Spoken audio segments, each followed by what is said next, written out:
I had an opportunity to go to China and study alongside 11 other North American artists, and we traveled with the Nagel Institute at Calvin College. And it was a chance to actually study contemporary Chinese art and religion, which was something that I'm relatively unfamiliar with.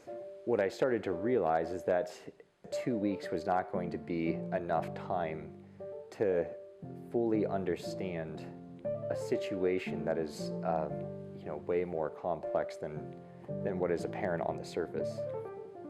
I think the work then kind of came out of that understanding or that insight.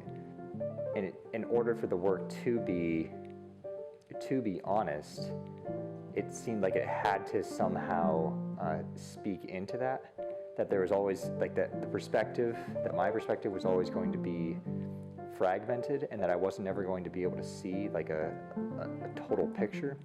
So that's kind of like how the work, probably the direction that the work was going to go. I mean, because as soon as I had arrived in Beijing, I knew that it wasn't going to be, that the work was not going to come easy, that it was going to take a lot of listening on my part to try to actually figure out what I was seeing and experiencing.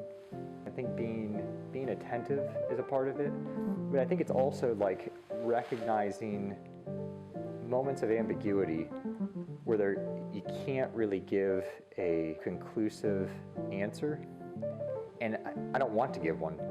I think what I'm more interested in is trying to sit with that and to study it, to try to understand like how many different angles are actually contained within a given situation. To sit with it long enough so that it can actually begin to unfold like these other layers that are actually contained within it.